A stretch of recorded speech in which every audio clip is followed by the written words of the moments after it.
Yeah, I'm going to throw in the pocket because the clipping thing wasn't working. Okay, so we're going to go ahead and get started. And then to advance it, just to make sure I have the right one. Which button? I believe it's the arrow to the right. Okay, all right, so how many people in here today thought they were going to come hear a presentation about diversity and inclusion? Raise your hand. You're so wrong. You're going to participate in a discussion about diversity and inclusion because that's just how I work. So she's already done the intro. That's a cute picture. We're just going to go ahead and get started right into it. And what we're doing today is going to be a survey-based presentation. So everybody get out your cell phone. This is probably one of the only times you can take out your cell phones during a presentation. So take advantage. And just text Pam Jones 030. Well, text me and then 223331 once, and then you'll join the survey. So let me know when you're done. I'm going to assume you're done when you look up.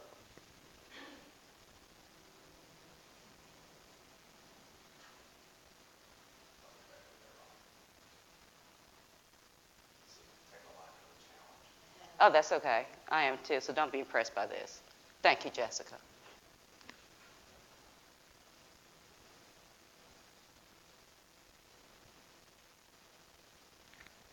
I'm loving the eye squint.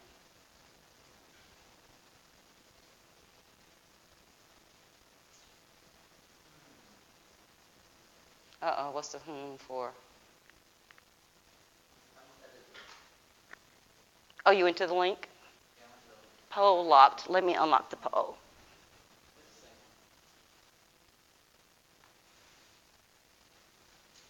Okay, let me go out of presentation mode so I can unlock it real quick.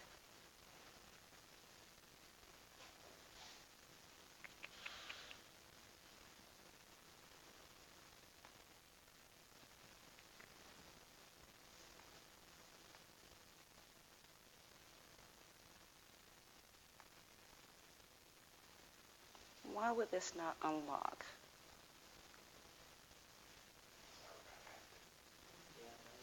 I'm going to blame Chris, to be honest, though. Is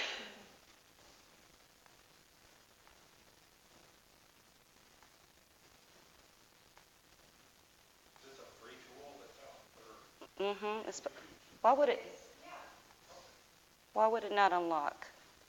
I'm not familiar with it ever walking on these phones. Okay, well, don't worry about it.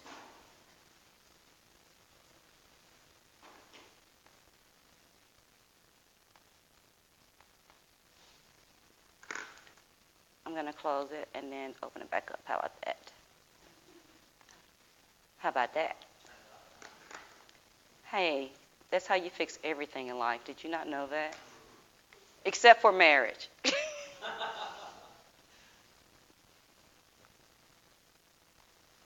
Okay, it's still saying locked.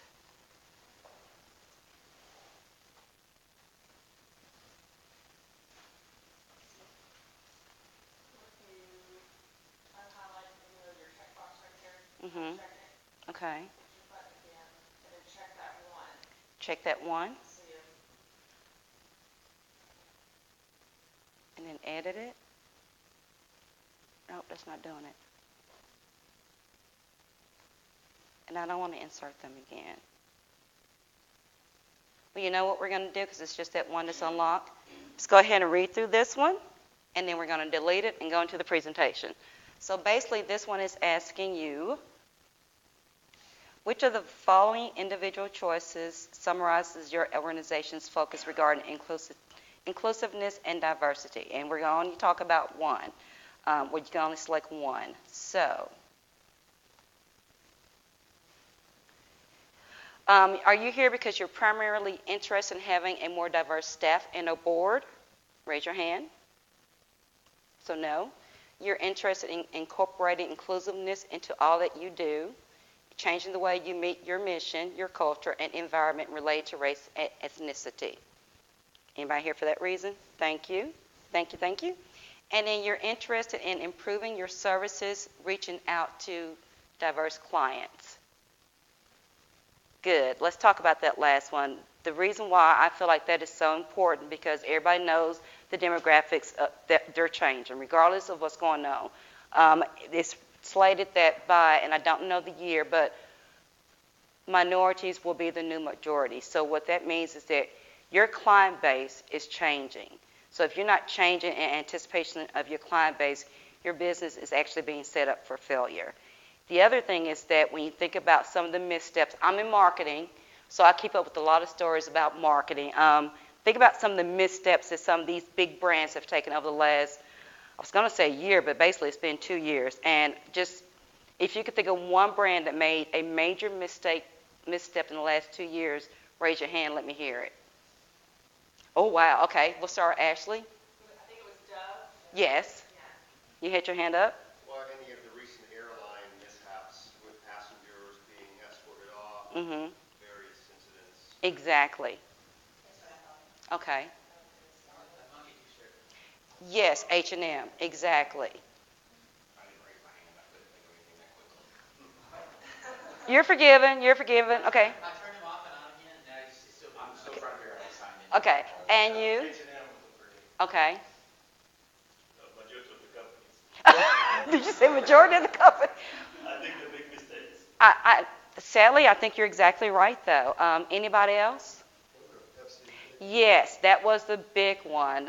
They basically used the Black Lives Matter movement to sell Pepsi with Kendall Jenner. I mean, why would you do that? So. Can I maybe expand a little bit? Mhm. Because they are the typical people they put to present minorities. The typical African American Yes, male, yes. the black male in a business suit standing up here like this. Yes. Exactly. Yes. Um, Or a woman who's a little bit, fat, whatever, and she's selling, I had to say, a pine salt. But yeah, exactly. Anybody else? Yeah, I'm trying to, anybody else? So, why do you think these brands made those mistakes? I would say they may have this kind of table that looks like who they're marketing to. Uh-huh. Well, and let's talk about that for a minute. And I'm going to tell you this right now, and y'all are probably going to track my time. I go off script on everything I do, so just forgive me. But it's more than just having somebody who looks like me sitting at the table. And I learned that lesson the hard way. I was on a panel with a young lady who is part of a lesbian relationship. And so it was me, a young gentleman with Asian background, young gentleman with Hispanic background, and we kept saying, you got to have people at the table who look like us. And she was like, how do you look like a lesbian? And I was like, you know what? You're so right. So it's not just about people who look like us, but people who represent your lifestyle, your culture, your background. So I want to point out that diversity and inclusion is not just about skin color. Okay, so let's just remember that moving forward. But yeah, I don't get why all these brands, I mean, you would think that after Pepsi, other brands would be a little more aware and just not make that mistake, and it just keeps happening over and over and over again. So we're going to hope this is working now. Let's see what happens. And if it doesn't, we're going to keep winging it, right?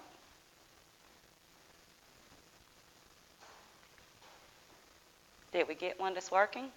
Okay, so based on your knowledge, which of the following statements would best characterize your CEO or executive director's approach to inclusiveness? They believe that inclusiveness matters, but it's bigger than that. If they believe it matters, what are they doing about it? They would go along with an inclusive initiative if the board of directors or a major funder strongly recommended it. Our CEO believes that our organization should not take race or ethnicity into account in any area of our work. They believe that inclusive is simply the right thing to do. I have an issue with that, but I'll tell you about it. And they believe that it would help organizations raise money. It would help meet your mission. Or that they believe should be more diverse to respond to community pressure or expectations.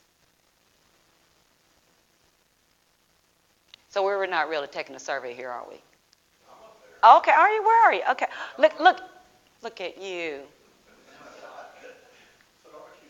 Okay, now it's locked. Oh, it's locked because time ran out. It's the time. So anyway, let's go ahead and talk about that. Number one, how many people agree with number one? There's no wrong answers. I'm not going to grade you after this. Well, there's already wrong answers because you already said that inclusive said you have a problem. Well, no, that's a personal point of view, though. I know, but still, it's like, oh, I can't choose that one. Yes, you can, because we can argue. I love to argue. Ask my kids, okay? I choose that one, but I'm just Okay. saying the message going out. Okay. From my standpoint, number one, Why? because my company is small and fledgling, and I've got to get it going as I think about these things, but it's not the top priority right now. And I have no issue with that, and I completely understand. But as you grow, okay. Number two. Okay. Number three. 4. Y'all just wanted to fight with me today. No, okay. Let me tell you the reason why I have an issue with number 4. It's not really an issue, it's just a concern. If you're doing it because you think it's the right thing to do, I'm concerned that people, their approach and their strategy towards diversity and inclusion may not be the right thing. They may just say, like, let's go out and hire a bunch of African Americans, Hispanic, because we need to have somebody on board. Well, but are you looking at the right talent? Are you being strategic in who you're bringing on board? You make an assumption that we're not doing that, and that's the wrong thing to make the assumption. Okay. We're not looking at the talent and choosing them. I've got 2 candidates there, 3 candidates. I know I need to be more diverse. Mhm. I'm going to take a more diverse candidate.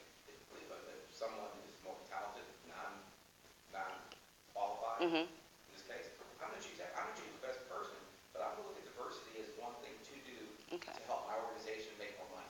Okay. And that's the way CEOs, Yeah. Well, that's great. Well, but let me ask you this. So when it comes to selecting that talent, what are you doing to recruit? It depends on what type of position I'm looking Right, for. right. I look at all aspects. I talk to other people who are dealing with folks that, if I'm looking for a salesperson, Mhm. tell me that somebody is in this area that can help me. And that works for you, but I will tell you this, that, and I've experienced it, and so this is a personal opinion. A lot of people do talk to people that they know, but most of the time the people that they know wouldn't know an African American candidate. Or does that make sense? I understand what you're saying. Yeah. They're not talking to the right people. Right. Talk to the right They're people. not coming to things like this and Mhm. other folks, people unlike themselves. Right. So it's where they put themselves. Right. So, I mean, and the other thing, and I read an interesting article, and I wasn't going to bring it up, but it was, and I can't think of the names they used, but it was like, why does Sarah get hired over Shaniqua?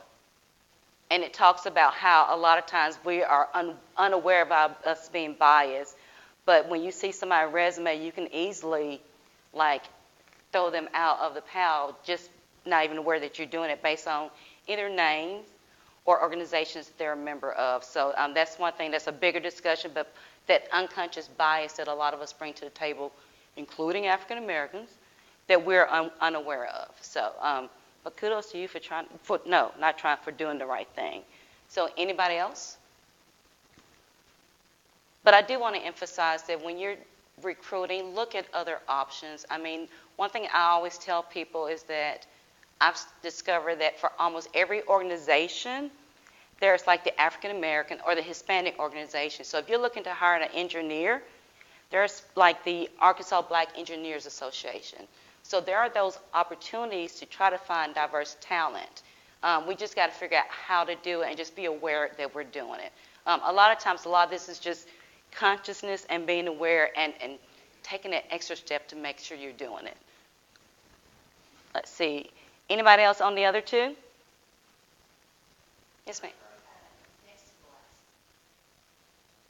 Will help us to better meet our missions, such as the following ways: raise more money, improve services, programs, and better meet the needs of our community. I think that's one of my favorite responses because I feel like it goes back to making sure you have people from a diverse background in the room. But the other thing is that when you bring them in the room, make sure you're listening to them. And again, a lot of the things I'm talking about, I'm speaking from personal experience from many, many, many years ago not that many years ago when I was 20, no. I will often get asked to meetings, but I never felt like I was there to speak. I was there to be there as an African American representation, but not there to bring an opinion. So, like, as you're doing this, making sure you're not empowering, but like letting them know their opinion matters. You're here because we want to hear your thoughts about this. So, yes, sir. The last one, Mhm. I think many CEOs, they, because of the pressure from the community, Mhm. they hire black people just because to show that. How do you feel about that? That we're being hired because people are pressuring CEOs to hire us. Yeah, I don't know if I'm a CEO, Mhm. and you can tell I'm not white, but if I was white, You, yeah. the bottom line for the CEO, they want to make their company successful. It doesn't matter what they, who they hire. At the end of the day, they want to make profit. I'm going to a business to make money, but sometimes I think there's a pressure from the community when they see everybody, is white. Why you don't have that business? Mhm. And sometimes they end up hiring maybe somebody in the front desk. Yeah, I know what you're saying. Yeah, to show that they're the Uh huh. But really, they didn't want to hire that person. Because a lot of times the people they hire are not interacting with clients. Yeah. They're at the front That's desk. pointless. Right. And they do that because there's the pressure from the community to show their diversity. Mhm. But at the end of the day, I understand where they're coming from because at the end of the day, they want to make money. Mhm. And but there's a pressure coming from the community why you don't have diversity. Right. So their goal is not really, some of them is not to have diversity. Their goal is to make money. And I understand that. Because we all got to eat. Because this is a private company. So Right. It's their private company. and to me, I think we have been struggling in our community, in the black community, to say, oh, they need to hire us. I think it's our responsibility to build our own companies too. Mhm. Yeah, so, to have our own companies, rather than just say, okay, force the CEO to have, black people in their companies. They need to have a choice to say, I'm going to hire whatever they want. Yeah. Because that's their company. You're right. That's my own opinion. So, No, I agree. You. yeah, we should not force them. Yeah, on the same one, I was looking at that and I was thinking that most people probably would include that one in all the other ones because, and I guess I wonder, is it not a legitimate reason to do something that the community's expectations or pressure want you to do it? And when people boycott or protest or put together community movements, the reason for that is to create pressure or change community expectations. And so the fact that that works Like Starbucks. reflects that is a legitimate consideration. It seems like it's a legitimate consideration for a CEO. Right. Well, I would say that the CEO of Starbucks, I mean, he jumped out in front of it ASAP. And that's something that a lot of companies don't realize you need to do. A lot of companies will hope that's going to go away, but I mean, everything lives forever. I've seen people pulling up Twitter messages from like 10 years ago. Was Twitter around 10 years ago? But so if you do make a mistake, don't think it's the end of the world. Just figure the best way to address it and get out in front of it. I mean, I respect somebody who raised their hands and say, I made a mistake, more so than anything else because I've had my fair share of mistakes. So anybody else on that one? We're just going to keep on going. So based on your knowledge, which of the following statements would best characterize the approach of your board of directors to inclusiveness? Your board thinks that it's generally a good thing. They believe that being more inclusive would help us to better meet our mission. Most members would prefer not to take race or was this the last one? No. Into account. And board of directors does not seem to have strong positive or negative feelings about inclusiveness. And I'm not sure if anybody here worked with the board of directors or if you're on a nonprofit, because that's something that I'm reading a lot lately, how nonprofits need to do a better job of diversifying their board. So if you're a member of a nonprofit or any organizations, this is something you might want to consider moving forward. Are you diversifying your board?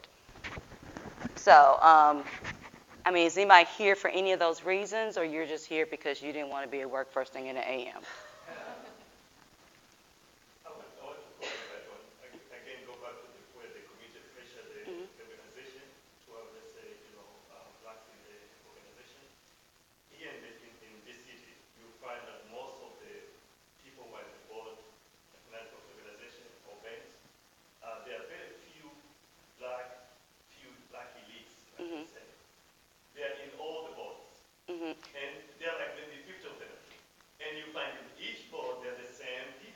recycle. recycle the same people. I totally get that. So does it mean that organizations are very serious about having, black people in the board, or they just do that because there's a pressure from the community to have at least a face in the community?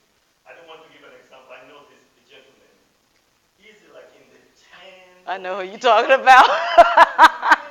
Every time I turn, they are in his face. To me, first of all, that's not you have to have a diversity of course, of the Latino, black, but you have to have a diversity of ideas. Mm-hmm. I think No, you're exactly right. And in the black community, we have diversity of ideas.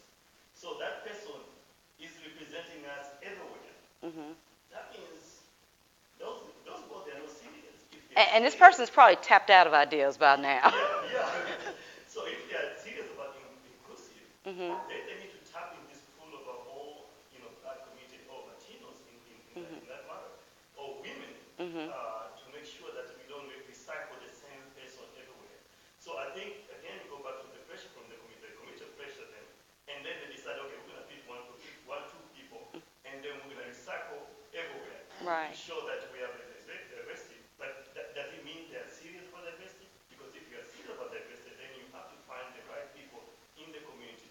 And we don't have only 10 people in the community who are right. Who can contribute in the discussion. Well, and I want to make an argument, again, going off script, for recruiting younger people onto your board, because I work with a lot of young people, and I'm telling you, something that I can probably spend 5 hours on, they can walk in and be like, there's an app for that, bam, bam, bam, and it's done.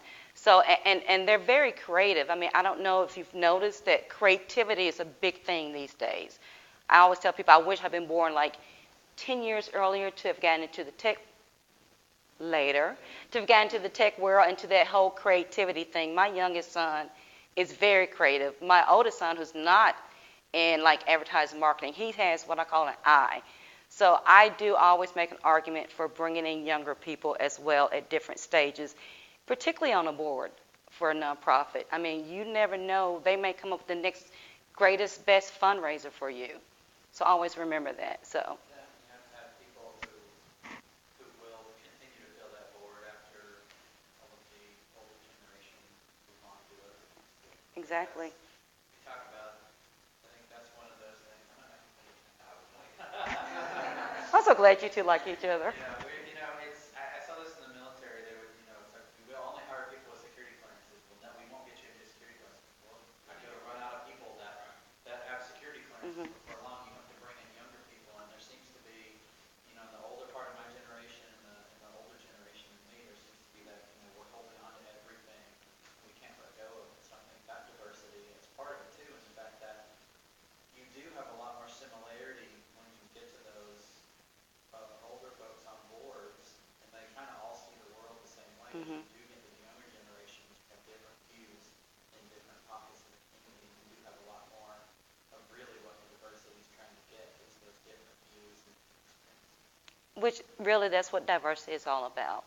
The different views, different experiences, all at the same table. So, okay. And I realize it's the timer, so we're just going to keep on rolling. The level of resources, and this may not apply to anybody here, that you believe your organization can commit to this initiative. I mean, anybody here, do you believe that your organization will put money towards this initiative? And by money, I mean like any type of training, spending money to make sure they're placing their job openings in the right publications, any type of money, because it's an investment. You can't right now. But I'm going to holler at you in 2 years. The issue that I find with definitely our HR department is that, oh, that's going to cost money. Do I have to ask money for that? Yeah. They're scared to present, what if we want to do this is how much it's going to take to do this. If we want to reach out, if we want to do this. And it's like they're scared to do so. Yeah. To even say, hey, you're going to have to invest. So I'm not sure exactly. Well, and to me, talent, hiring good talent is the same as hiring the software you need to run your business. Buying office supplies, you need that good talent. So if you're not willing to invest in that talent. It's not a direct profit maker, though. From my previous employer, anything that did not radiate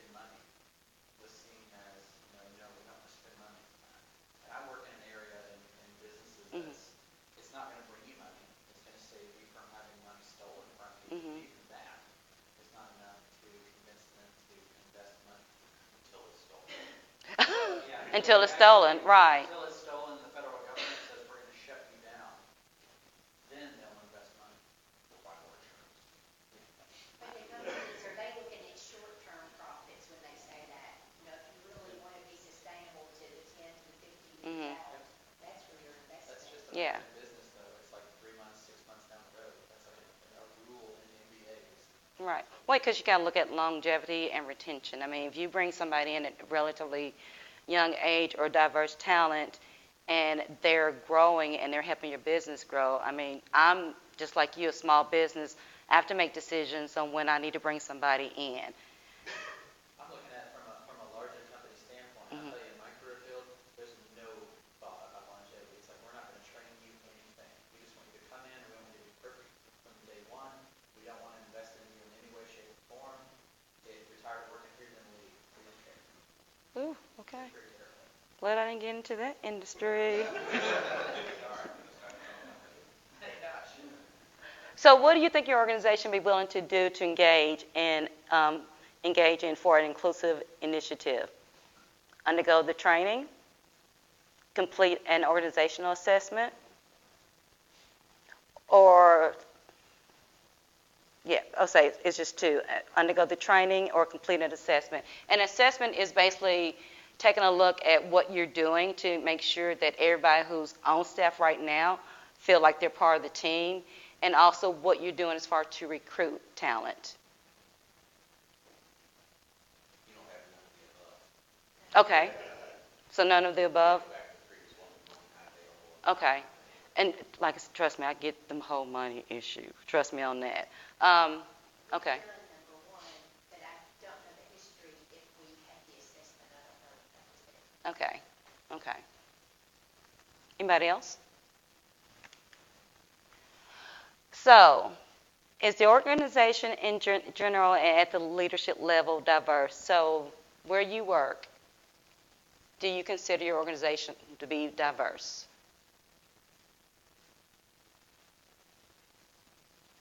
So, I'm going to take that as a no. So, if it's not diverse, are you throwing a wide net to recruit talent? And by wide net, I'm not talking spending dollars. Like, what are you doing to actually try to recruit talent? So I'm going to take that as a nothing. So do you think where you currently work, you've created an environment to support diversity? How? We do a lot. We're also doing a tremendous amount of training, Mm-hmm. onboarding when employees come in, assessments. It's part of our annual review process, what we've done. Wow, okay. Our recruiting, where we go, places, I mean, all of those things. Mm-hmm. I will tell you, like, I'm a nerd, so I read all the time. Through your research, everything you just said is what I read you're supposed to be doing. So, We put a lot in it because people are our main thing, and that's mm-hmm. what we're here to support. We're a mutual company. We support our policyholders, our constituents. So we want to be sure that we're representing them. We're good. We have a very high level of engagement. Through our surveys, we're always one of the top places to work that employees want to be at. And I think that's a big part of it because we do a lot of work into that. Well, congratulations. That's impressive. So, thank you for doing that. So, what is diversity percentage of your staff? Anybody? Anybody? I don't even know what that means. How many people of color do you have on staff, or like LGBTQ? Is it 0? Can't ask them those things. But I was going to say, so many people are like, I mean, it's not the way it used to be years ago where you just didn't talk about it. So many more people are very open about it. So, yeah. Mm. I wouldn't sue you.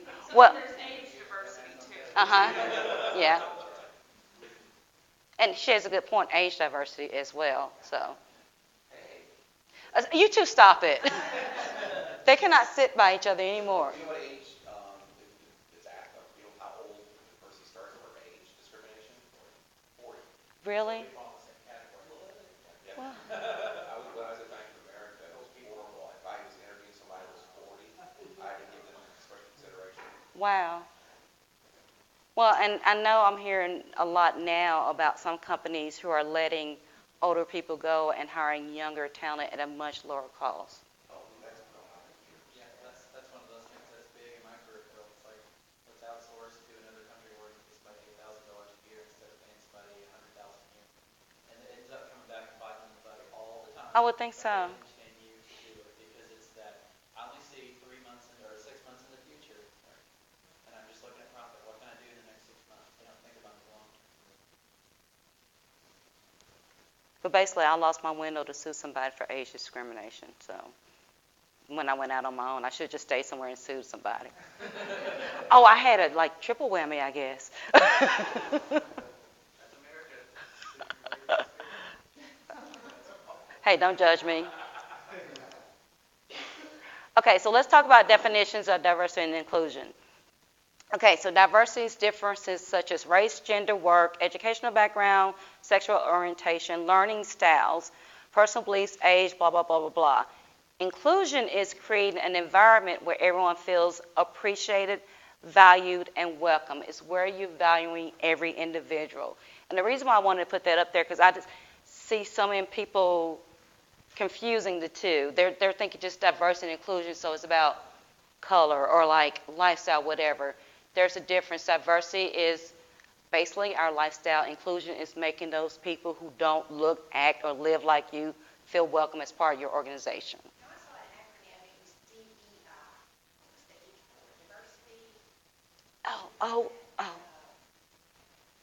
equity? That's it. I should know that because it's later on down.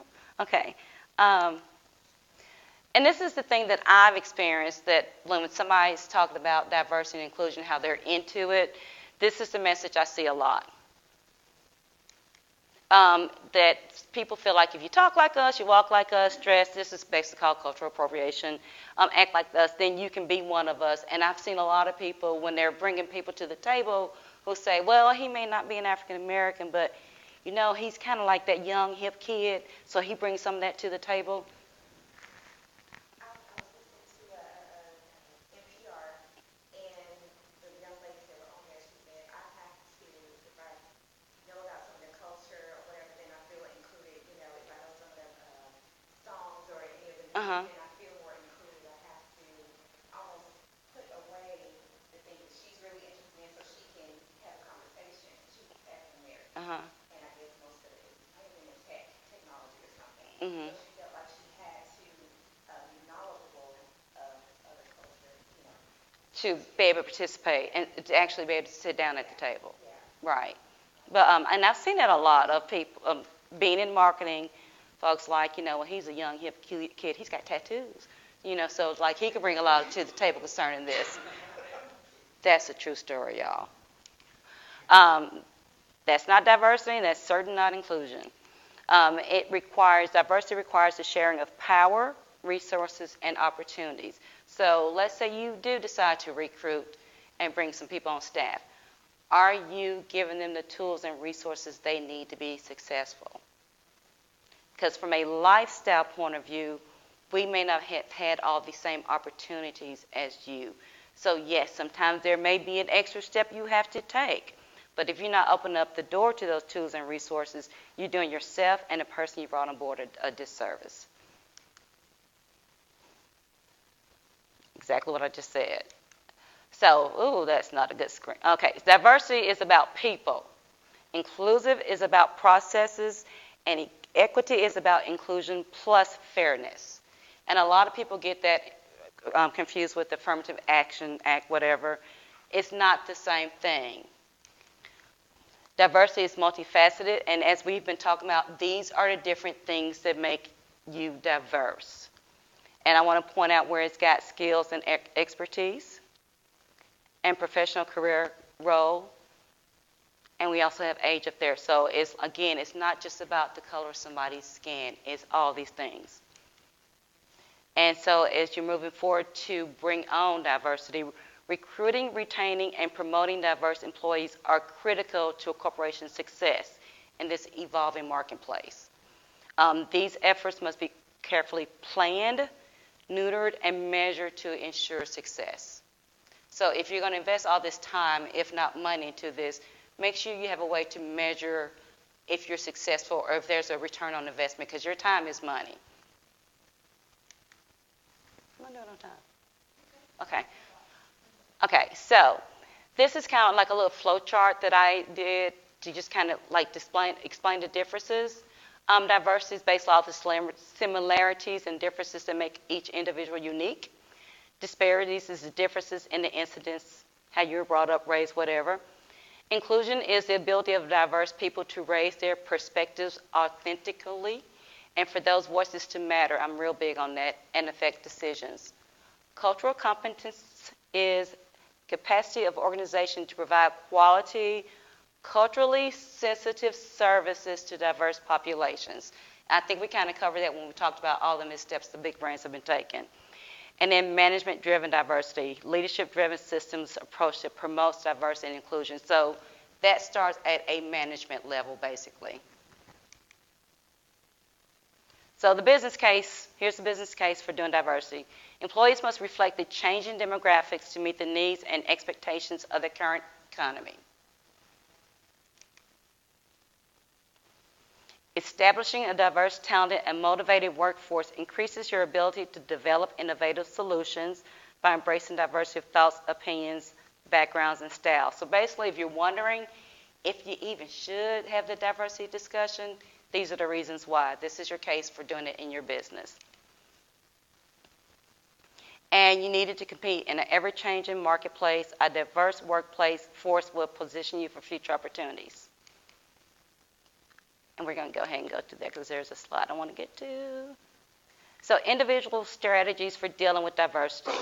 Number one, understanding. Be clear on the nature and meaning of diversity. I want us to keep engaging those, so stop me if you want to chime in. Try to understand the perspectives of others. Be willing to tolerate cultural differences. And yes, you sometimes have to tolerate those. There are things that I do that's totally different from some of you guys. And it can be very irritating, but I know my faults. But just be willing to tolerate that and understand that exists, because there may be some things you do that irritates me. I have a question though on that.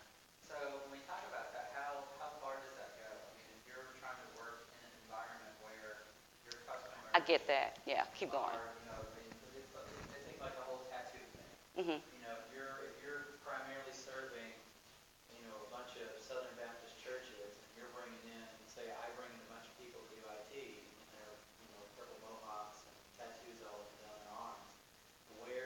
What's the boundary? Well, at the end of the day, I am a realist. And as we have this conversation, I always tell people you also have to think about your client base. I mean, you just have, it's unfortunate you have to, I wish you didn't, but, I mean, you have to think of your client base. So, I mean, how do you think that they would react if these people walked in there and started working on stuff? I mean, you might be surprised in some cases, but in others, I mean, I grew up in a white Southern Baptist church, Mm-hmm. and I know there will be a lot of aneurysms and strokes happening if you did that kind of thing. Yeah. And I see some of it, and it's like it's great to try to include people that have those unique Mm-hmm. beliefs, or how they just display their beliefs or display their personalities. Mm-hmm. But then there's got to be a point where it's like, I think it's changing, because you're seeing a lot of the whole, it's like, okay, I think it was changing. I think that there's been a couple steps back. Well, let me ask you a question right off the bat. You do the same presentation for African American youth or 20-something-year-olds that are trying to get into the workforce and are having struggles? I would love to if they would ask me. Why haven't they? That's my. No, well, I would. would. Hire somebody. Mm-hmm. You want CEOs, white CEOs, to change the way we think. Mm-hmm. If I could find somebody that thinks more like my clients do, it would make it easier for me to hire them. I'm not saying to change your personality. Mm-hmm. I'm not saying you're an African American, you like rap, that's great. You better understand 70s, 80s hard rock or classic rock. Mm-hmm. Get some diversity on your end. I say yours. I don't know. Well, I will tell you. On the employee's end, the person trying to get the job, I'm more likely to hire somebody if I have a white candidate, I've got a black candidate, or African American, whatever. I'm going to hire somebody that's going to be more likely to get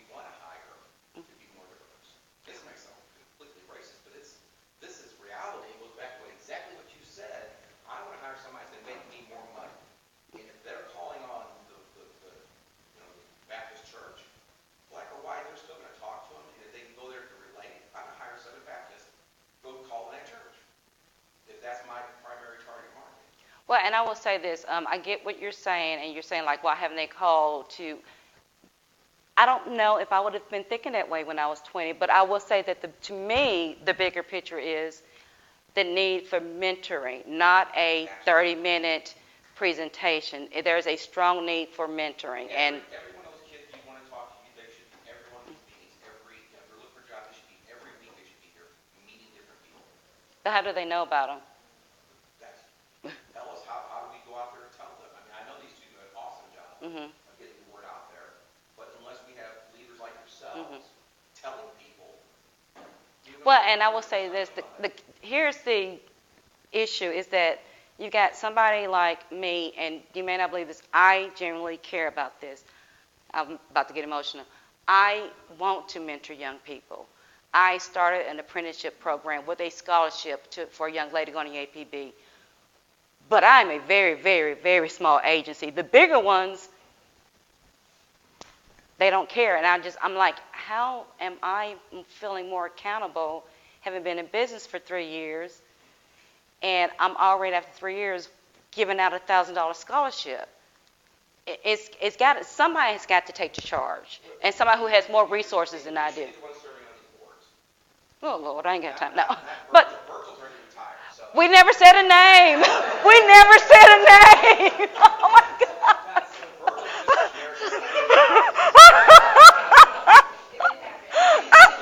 He's awesome. But my point is, you don't need to put yourself out there to do these things. You're doing it the right way by mentoring. Mm-hmm. Get every one of those kids your mentor in here. Yeah. You want economic growth? It's starting your own business. Yeah. Start your own business, you don't have to worry about working for somebody. That's what I want to do. Yeah, I mean, just you're looking at it with sales, and I hear a lot of sales discussion here too. I look at it from a back office technology thing. I don't really care, what your culture is, as long as you're not going to be adversarial with your teammates, and you know technically what you need to be doing. I don't care if you're from outer space. I'll hire you. And I will tell you that me and a friend had an idea, just being on the creative side of things. I'm aware of a lot of young kids who don't realize that drawing they're doing, it's an industry. It could get them a job at some point. And this may not be a kid who's on the path to going to college. There's a whole lot of kids like that I'm thinking they could end up like working at an advertising agency, blah, blah, blah. Met with some folks that we thought would help us make a program, whatever.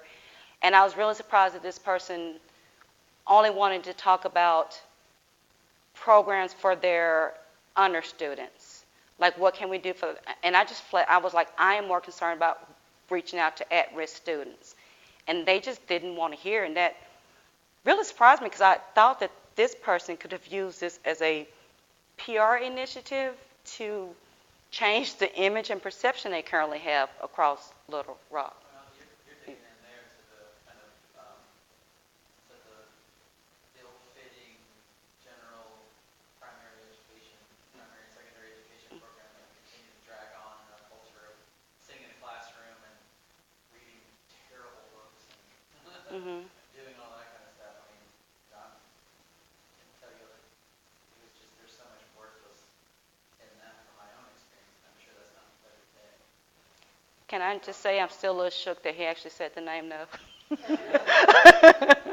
don't think you can have a discussion about that without removing the whole idea of diversity in the educational system, the affordability of college, the access to the network that people of color and other minorities don't have, to the ecosystem of people like this that others, more privileged people, do have.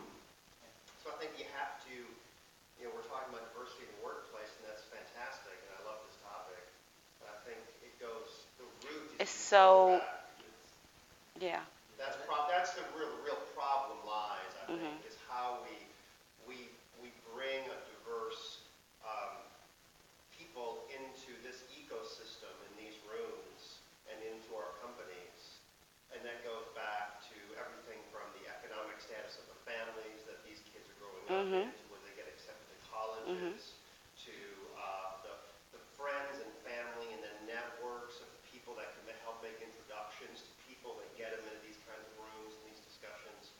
it's a big, I mean, nothing that's going to be solved, Well, obviously, in this group. and part C to that, right, to that discussion, and I've had this conversation quite a bit lately, is that the kids who are finally able to go to college, taking out a lot of money, scholarship, whatever, I have seen so many of them not get a job. Like, it's just really surprised me. And I'll put it out there, even my son. My son graduated from Henderson State University with honors degree, graphic design. He's still looking for a job. Graduated 2016. Luckily, my farmer's got to the point that he's almost full-time with me on the graphic design because I'm truly public relations. But there's a I could just go down a list of kids, I'm not going to say kids, young people I've met with over the last 3-4 months that I just want to meet and ask them what's been going on, and they're like, I just can't get a job in my field because I don't have the experience. And the other thing is that they're not aware of these internships, because I was like, when I was at CJRW, we had like 10 interns every summer. And then I realized when we got the intern list, nothing against CJRW, that place was good to me. It would say Pam Jones, daughter of Dean Jones, friend of Wayne Wood's wife. That's what I'm talking about. That's sort of almost nepotism kind of. Right. Almost, right? Is that you got to know somebody to get those internships and those plum places. Mm-hmm. That was one, I keep thinking about my time in the military, and that was.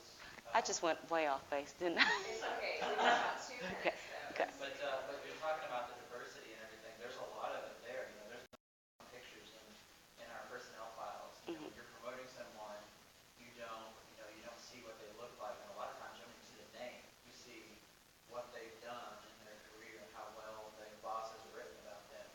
And it's, I grew up here, I moved away, and then I moved back, and it's still, very resonating to me how the differences between growing up here and now being here again, and then my time of traveling the country and traveling the world and having to work with a, very diverse cadre of, fellow Air Force people, just how much different that is to how you work together and how problems get solved. You just kind of have to see the world versus staying here in this lesser diverse area.